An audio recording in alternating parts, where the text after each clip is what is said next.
Good morning, नमस्कार। Free history education channel में आपका स्वागत है। आज हम इंडियन नेशनल कांग्रेस की स्थापना के बारे में जानेंगे। इंडियन नेशनल कांग्रेस की स्थापना कब हुई, किसके द्वारा हुई और किन परिस्थितियों में हुई, इन्हीं कुछ मूल बातों के बारे में जानकारी लेते हैं। प्लीज़ हमारे चैनल को सब्सक्राइब कीजिए। वीडियो देख के पसंद आए तो ज़रूर लाइक कीजिए। तो चलिए आगे बढ़ते हैं। 1885 के आसपास राष्ट्रवादी विचारधारा का तीव्र गति से उदय हुआ।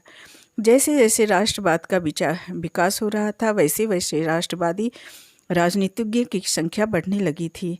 कांग्रेस राष्ट्रवाद का परिणाम था। जब राष्ट्रवाद विचारधारा तीव्र हुआ तो उसे एक संगठन की आवश्यकता महसूस हुई जो उन्हें एक मंच दे सके और जो पूरे भारतवर्ष के संघर्ष का नेतृत्व कर सके।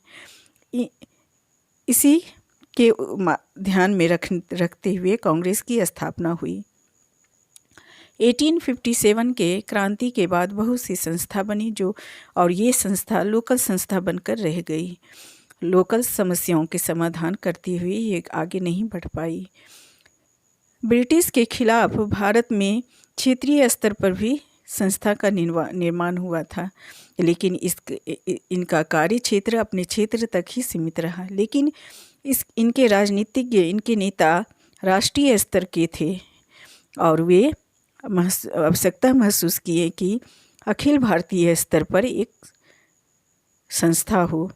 ब्रिटिश शासनकाल में कुछ ऐसे नियम कानून बनाए जा रहे थे जिससे लोगों में आक्रोश बढ़ता जा रहा था। ज़रूरत एक ऐसी संस्था की थी जो उन्हें पूरे भारतवर्ष की आवाज़ बन सके।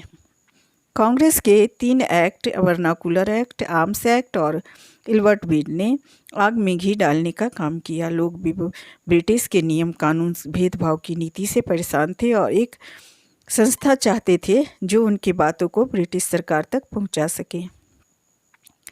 इस समय पढ़े लिखे व्यक्ति सामने आए और इंडियन नेशनल कांग्रेस की स्थापना में आगे बढ़े। बहुत से क्षेत्रीय दलों के नेता जो राष्ट्रीय स्तर के संगठन के निर्माण में सहयोग दे सकते थे, जैसे दादा भाई नौरोजी, सुरेंद्र नाथ बनर्जी, आनंद मोहन बोस आदि को अंग्रेजों के दमन चक्र का सामना करना पड़ता था। कोई सर उठाता था तो उसे कुचल दिया जाता था। इस समय भारतीयों को भी एक ढाल की आवश्यकता थी जो ब्रिटिश के कोप से उन्हें बचा सके। अंग्रेज भी क्षेत्रीय संस्था से परेशान थे। वे चाहते थे कि भारतीय के आक्रोश को एक मंच मिल जाए और तो उसे समस्या के निदान में सहूलियत मिलेगी। इसलिए वे सेफ्टी वाल्व सिद्धांत पर संगठन चाहते थे। अब हम जानते हैं कि सेफ्टी वाल्व सिद्धांत क्या था।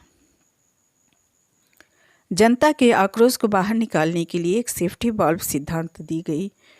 भारतीय लोगों में राष्ट्रीयता की भावना जागृत हो चुकी थी। जगह जगह तेजी से आक्रोश बढ़ता जा रहा था।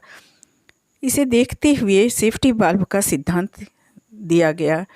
जनता का उबलता हुआ आक्रोश कांग्रेस पर रिलीज हो जाए, जनता की समस्या कांग्रेस तक पहुँचे और कांग्रेस के माध्यम से समस्या सरकार तक पहुँचे। कांग्रेस जनता और सरकार के बीच माध्यम बने। सरकार पचड़े से बचना चाहती थी। कांग्रेस की जिम्मेवारी है कि जनता को समझाए, जनता के क्रोध को शांत करे और इस प्रकार प्रेशर का रास्ता दे दिया गया। इसके बाद हम कांग्रेस की स्थापना कौन किए इसके बारे में जानते हैं।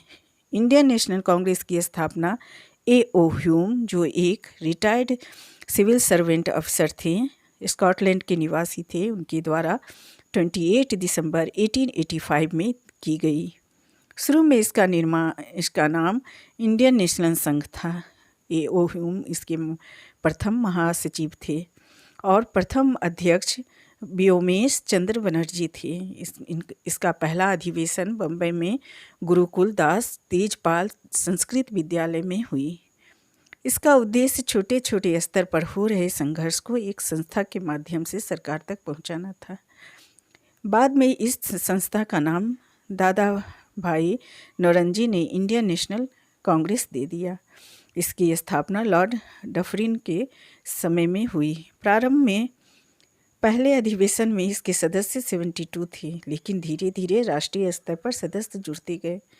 इसकी स्थापना सुरक्षात्मक दृष्टिकोण को ध्यान में रखते हुए किया गया। ब्रिटिश चाहते थे कि भारतीयों की अपनी एक संस्था बने जो उनकी बातों को सरकार तक पहुंचा सके। हर साल इसका अधिवेशन होना तय हुआ और हर साल नए अध्यक्ष बनाए जाते थे। शुरू में कांग्रेस याचना करती थी। इंडियन नेशनल कांग्रेस अपनी बातों को प्रार्थना, पिटीशन और प्रोटेस्ट के द्वारा सरकार तक रखती थी, इसलिए कुछ लोगों ने इसे भीख मांगने वाली संस्था कहा था। बाल गंगाधर तिलक ने इसे भीख मांगने वाली संस्था कहा। पहले अधिवेशन में इसकी संख्या को देखते हुए डफरी ने इसे सूक्ष्मदर्शी और अल्पसंख्यकी संस्था कहकर कटाक्ष किया। कर्जन ने कहा, कांग्रेस अपने लड़खड़ाते हुए पतन की ओर जा रहा है और सहयोग करते हुए हम इसे बैठकर देख रहे हैं। कुछ लोग यहाँ तक कह दिए कि कांग्रेस पूरे भारतवर्ष की आवाज़ नहीं है। शुरू में इसमें नरम दल के सदस्य की संख्या थी, लेकिन विस्तार के साथ इसमें गर्म दल के नेता भी शामिल हो गए और अपनी मांगों को सख्ती से रखने लगे। धीरे धीरे प्रतिनिधि उग्र होने लगे और कांग्रेस ब्रिटिश की आंखों में चुभने लगे। शुरू में वायसराय गवर्नर सभी कांग्रेस को सफल बनाने में लगे थे, क्योंकि उन्हें लगा था कि कांग्रेस सेफ्टी वाल्व के रूप में हमारे कार्यों को सफल बना रही है। जीके गोखले के अनुसार अगर एक ब्रिटिश इसे शुरू नहीं करता तो अंग्रेज इस संस्था को क्रश कर देती। बंगाल विभाजन के बाद उग्र आंदोलन हुए। अंग्रेज देखते ही रह गए कि हमारे द्वारा बनाए गए कांग्रेस का क्या रूप है। इसमें बहुत से विदेशी भी व्यक्ति भी अध्यक्ष बने, जैसे जॉर्ज यूल, विलियम बेडर्न बने, अल्फ्रेड वेब, एनी बेसेंट आदि। 1907 तक यह नरम और गरम दल में बट गए। कांग्रेस इतने व्यापक रूप में फैल जाएगी इसकी और इतनी सख्ती से अपनी मांगे रखेगी, इस बात की कल्पना ब्रिटिश सरकार ने किए थे। यह वह संस्था बन गई जो भारतीय स्वतंत्रता संग्राम में महत्वपूर्ण भूमिका निभाई। अब हम इसके उद्देश्य के बारे में जानते हैं। पहले अधिवेशन में जो बम्बई में हुआ था, वहाँ इनके कुछ उद्देश्य रखे गए। पहला, देश हित में काम करने वाले नेताओं में आपसी एकता और एक मंच पे वे आए। दूसरा, महत्वपूर्ण तथ्यों का विश्लेषण हो। तीसरा, कार्यकर्ताओं का दिशा निर्देशन कांग्रेस करेगी। चौथा, धर्म जाति आदि भेदभाव भुलाकर एकता और राष्ट्रवादी की भावना को जन्म किया जाए। पांचवा, समस्याओं को सरकार तक पहुंचाना। छठा, भारत और ब्रिटेन के बीच संबंध मधुर रखना।